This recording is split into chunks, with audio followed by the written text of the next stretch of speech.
ये कहानी ऐसी दो लड़कियों की है जिनके साथ कुछ लड़के बार बार ज़बरदस्ती करते हैं, लेकिन उन दोनों लड़कियों ने हार नहीं मानी और उन सब लड़कों से एक एक करके अपना बदला लिया। चलिए जानते हैं कैसे। तो कहानी की शुरुआत में हम दो लड़कियों को देखते हैं जिनका नाम केटी और नैन्सी होता है, जो कि एग्रीकल्चर की स्टूडेंट थी और वो स्टडी करने के लिए न्यूयॉर्क के एक फार्म में जाने वाली थी। और इस बात से वो दोनों बहुत ज़्यादा खुश थी और वो दोनों आपस में बातें करती हैं कि इसी बहाने वो न्यूयॉर्क भी घूम लेंगी और वहाँ से खूब सारी शॉपिंग भी कर लेंगी। अब अगली सुबह उन दोनों को लेने के लिए उनके अंकल जेसन आते हैं, जो कि एक FBI एजेंट थे। और जब वो दोनों जेसन के घर जाती हैं तो वहाँ उनकी मुलाकात जेसन की गर्लफ्रेंड से होती है, जो उन्हें देखकर बहुत खुश होती है। अब नए शहर में आने के बाद केटी और नैन्सी अपना नाम भी नया रखने की सोचती हैं। जहाँ केटी अपना नाम हैदर तो वहीं नैन्सी अपना नाम रिप्ले रखती है। अब अगले दिन जेसन उन्हें बस स्टॉप पर लेकर जाता है, क्योंकि केटी और नैन्सी को स्टडी के लिए एग्रीकल्चर फार्म जाना था। जहाँ पर जेसन इन दोनों के साथ ही न्यूयॉर्क जाने वाली बस का वेट करने लगता है। यहाँ केटी जेसन को ये कहते हुए वहाँ से जाने के लिए कहती है कि वो अब यहाँ से चली जाएंगी और फार्म पहुंचकर उन्हें मैसेज कर देंगी, जिस पर जेसन उन्हें कोड वर्ड इस्तेमाल करने के लिए कहता है, जिससे कि वो समझ सके कि वो लोग सेफ हैं। जिस पर केटी कहती है कि मैं एप्पल वर्ड का यूज़ करूंगी, लेकिन जेसन कहता है कि तुम्हें हर बार अलग अल्फ़ाबेट यूज़ करना होगा ताकि कोई तुम्हारे कोड वर्ड को ना समझ सके। अब यहाँ पर रोड से गुजर रहे दो लड़के केटी और नैन्सी को देखते हैं और अब जेसन के यहाँ से जाने के बाद केटी और नैन्सी एक रेस्टोरेंट में कॉफ़ी पीने जाती हैं, जहां वो लड़के भी आ जाते हैं जो उन्हें कुछ देर पहले देखकर गए थे और इनका नाम जेड और लूकस था।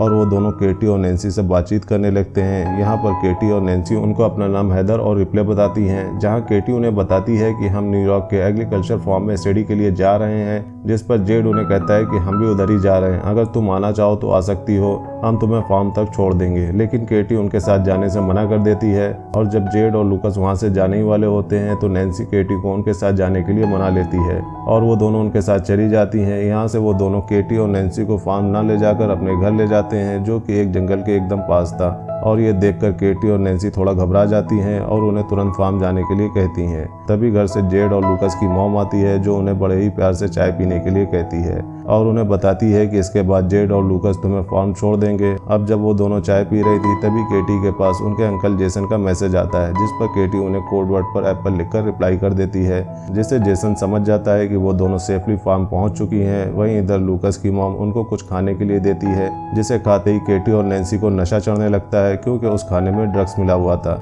जिससे वो दोनों समझ जाती हैं कि उनके साथ कुछ गलत किया जा रहा है। इसलिए वो दोनों वहाँ से भागने की कोशिश करती हैं, लेकिन थोड़ी दूर जाकर वो बेहोश होकर नीचे गिर जाती हैं, जिसके बाद जेड और लूकस उन्हें उठाकर वापस अपने घर ले जाते हैं। अब अगले दिन जब उन्हें होश आता है तो वो दोनों खुद को एक जंगल में पाती हैं, जहाँ उनके हाथ लोहे के जंजीरों से बंधे हुए थे और ये सब देखकर वो दोनों बहुत डर जाती हैं और हेल्प के लिए चिल्लाने लगती हैं। तभी वहाँ जेड आता है और उन्हें बताता है कि तुम जंगल की एक ऐसी जगह पर हो जहाँ दूर दूर तक कोई भी इंसान नहीं है, इसलिए तुम्हारे चिल्लाने का कोई फायदा नहीं है। अब कुछ देर बाद वहाँ बोरिस नाम का एक आदमी आता है, जो केटी को उसका फोन दिखाते हुए कहता है कि तुम्हारे फोन पर किसी जेसन नाम के आदमी ने मैसेज किया था, जिसे तुमने पिछली बार मैसेज में एप्पल लिखकर भेजा था।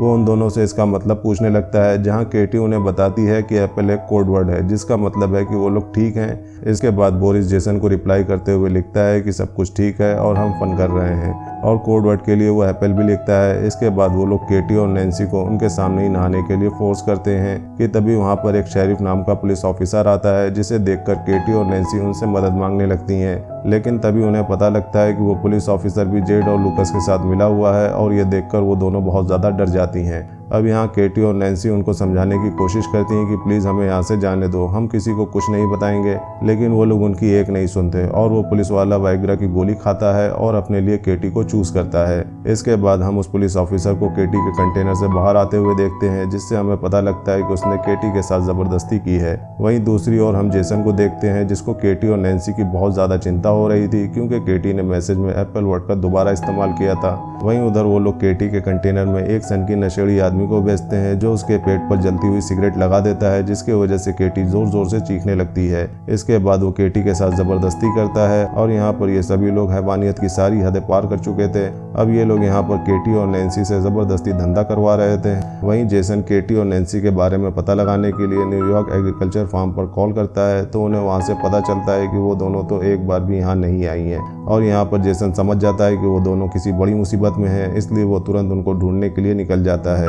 वहीं केटी और नैन्सी के साथ और भी ज़्यादा बुरा हो रहा था, क्योंकि अब जो अगला कस्टमर था उसके आने से पहले जेड और लूकस उन दोनों के मुंह पर मास्क पहना देते हैं और वो कस्टमर भी एक पिग वाला मास्क पहन लेता है।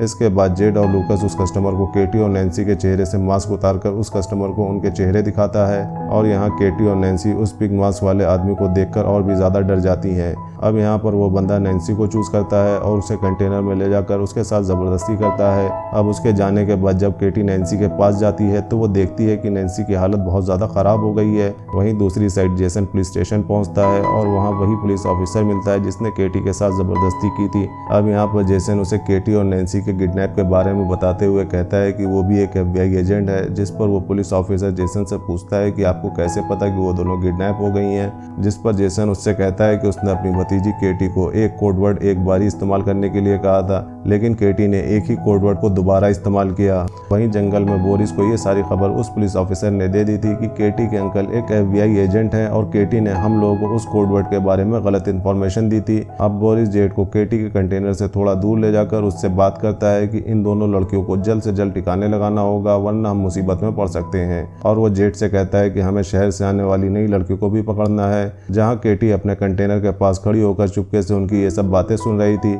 इसके बाद बोरिस केटी के कंटेनर में जाकर उसके साथ ज़बरदस्ती करता है। वहीं दूसरी ओर जेसन भी उस रेस्टोरेंट में पहुंचता है जहां पर केटी और नैन्सी को वो दोनों लड़के मिले थे। अब जेसन वहीं काम कर रहे एक आदमी से केटी और नैन्सी के बारे में पूछता है, जहां वो आदमी उसे बोरिस की गाड़ी के बारे में बताता है। वहीं अगले दिन केटी नैन्सी को बताती है कि वो लोग उन्हें मारने की प्लानिंग कर रहे हैं। तभी वहाँ जेड और बोरिस उसी नशेड़ी आदमी को अपने साथ लाते हैं जिसने केटी के साथ ज़बरदस्ती की थी। वो उस नशेड़ी आदमी को कहते हैं कि हम दोनों जल्दी वापस आते हैं, तब तक तुम इन दोनों पर नजर रखना कि कहीं ये भाग न जाएं। अब उनके वहां से जाते ही केटी उस नशेड़ी आदमी को अपनी ओर अट्रैक्ट करती है और उसे अपने साथ इंटीमेट होने के लिए उकसाती है। अब जैसे ही केटी उस नशेड़ी आदमी के करीब जाती है तो केटी उसके गले पर जोर से काट लेती है, जिससे उसके गले से खून निकलने लगता है और वहीं पर उस नशेड़ी की मौत हो जाती है। इसके बाद वो दोनों अपनी हथकड़ियां खोलकर वहीं पर छुप जाती हैं और जब वो पुलिस वाला वहां पहुंचता है तो वो दोनों चुपके से उसकी गाड़ी लेकर वहां से निकल जाती हैं। अब यहाँ से वो दोनों एक मॉल में जाकर बहुत सारा अजीब सा सामान खरीदती हैं, जैसे हथौड़ा, बहुत सारी कीले, टेनिस बॉल और बहुत ही खतरनाक हथियार।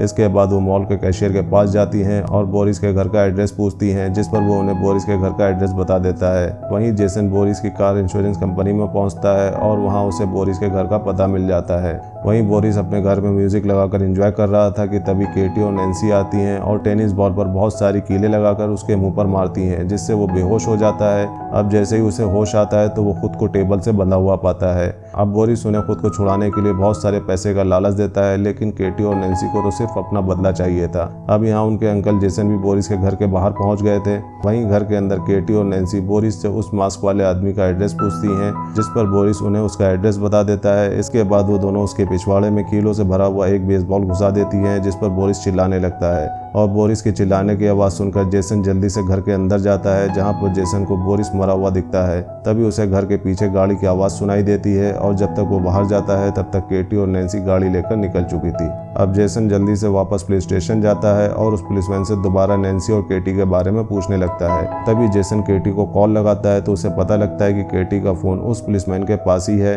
अब इससे पहले कि जेसन कुछ कर पाता, पुलिसमैन उसके पीछे गन पॉइंट करके खड़ा हो जाता है। वहीं दूसरी ओर केटी और नैन्सी एक चर्च में पहुंच जाती हैं, जहां हमें पता चलता है कि वो पिग मास्क वाला आदमी कोई और नहीं बल्कि इस चर्च का फादर है। इसके बाद नैन्सी एक बेसबॉल बैट लेकर वहां उसके पास पहुंचती है तो वो नैन्सी को एकदम से पहचान लेता है और तभी केटी पीछे से उस पर बेसबॉल बैट से अटैक करके उसे बेहोश कर देती है और वो दोनों उसे गाड़ी के पीछे बांधकर घसीटते हुए टाउन लेकर आती हैं और वहां एक दुकान से माचिस और पेट्रोल खरीदकर और उस पर पेट्रोल छिड़ककर उसे जिंदा ही जलाकर मार डालती हैं। वहीं जेसन को उस पुलिस वाले ने कैद कर रखा था। अब कुछ देर बाद वो दो नई लड़कियों को किडनैप करके वहां लाता है और जब वो उन लड़कियों के साथ जबरदस्ती करने लगता है तभी पीछे से चुपके से केटी और नैन्सी वहां आकर बेसबॉल बैट से उसके सर पर अटैक करके उसे बेहोश कर देती हैं और जब उसे होश आता है तो वो खुद को कुर्सी से बंधा हुआ पाता है और उन दोनों से माफी मांगने लगता है। तभी केटी गन में सिर्फ एक बुलेट डालकर उसे डराती है और वो दोनों बारी बारी से उस पर गन से शूट करने लगती हैं, लेकिन वो सभी शूट में बच जाता है, जिससे वो थोड़ा मुस्कुराता है। लेकिन अगले ही सेकंड में केटी उसे फाइनली शूट करके जान से मार देती है। इसके बाद केटी और नैन्सी वहां मौजूद दोनों लड़कियों को पूरी तरह से फ्री करके उन्हें जेसन को खोलने के लिए कहती हैं और खुद वहां से चली जाती हैं और वो लड़कियां जेसन की रस्सी खोलकर उसे बताती हैं कि उन लड़कियों ने हमें ऐसा करने को कहा। अब यहाँ पर जेसन को पूरी बात समझ में आ जाती है कि वो दोनों लड़कियां कोई और नहीं बल्कि केटी और नैन्सी ही हैं। वहीं हम जेड और लूकस की मॉम को देखते हैं जो इस समय ड्रिंक कर रही थी। तभी उसे अजीब सा नशा होने लगता है जिससे वो वहीं पर गिरकर बेहोश हो जाती है। इसके बाद जब उसे होश आता है तो वहाँ केटी और नैन्सी ने उसको बेसमेंट में कुर्सी से बांध रखा होता है और उन दोनों ने जेड को भी बिल्कुल उसके सामने ही बांध रखा था। यहाँ पर केटी और नैन्सी जेड को उसकी मॉम की आंखों के सामने ही बेसबॉल बैट से मारकर नीचे गिरा देती हैं और फिर दोनों बेसबॉल बैट से मारते हुए उसे जान से मार देती हैं, जिससे उसकी मॉम जोर जोर से रोने लगती है और फिर वो उसकी मॉम को लूकस के पास लेकर जाती है, जहाँ वो लूकस के हाथ में बेसबॉल बैट देकर उसकी मॉम को उसे मारने के लिए कहती हैं और उसे धमकी देती हैं कि अगर तुमने ऐसा नहीं किया तो हम तुम्हें गोली मार देंगे। लेकिन लूकस ऐसा नहीं कर पाता, जिससे नैन्सी उसे गन से शूट करके मार डालती है। इसके बाद वो उसी गन को साफ करके लूकस के हाथ में पकड़ा देती हैं, जिससे कि पुलिस को लगे कि वो लोग आपस में ही लड़कर मर गए। इसके बाद उसकी मॉम केटी और नैन्सी को कहती हैं कि अगर तुम मुझे नहीं मारोगी तो मैं तुम्हें बहुत सारा पैसा दे सकती हूँ। उसकी बात सुनकर केटी और नैन्सी बहुत हंसती हैं और फिर केटी एक कटिंग मशीन से उसका धड़ उसकी बॉडी से अलग कर देती है। अब कुछ दिनों के बाद जेसन केटी और नैन्सी के घर जाता है, जहाँ पर हम देखते हैं कि केटी और नैन्सी दोबारा से न्यूयॉर्क एग्रीकल्चर फार्म में अपने अंकल जेसन के साथ जा रही थी और फाइनली वो न्यूयॉर्क एग्रीकल्चर फार्म में पहुंच जाती हैं और इसी सीन के साथ ये कहानी यहीं पर खत्म हो जाती है। तो ये थी even lambs have a teeth film की सारी कहानी। आपको ये कहानी कैसी लगी हमें कमेंट्स में ज़रूर बताइएगा। अगर मूवी का एक्सप्लेनेशन पसंद आया तो वीडियो को लाइक करिएगा और चैनल को सपोर्ट करने के लिए सब्सक्राइब करिएगा, ताकि हम आपके लिए ऐसे इंटरेस्टिंग मूवीज़ के एक्सप्लेनेशन लाते रहें। मिलते हैं नेक्स्ट मूवी एक्सप्लेनेशन वीडियो में, तब तक के लिए बाय बाय।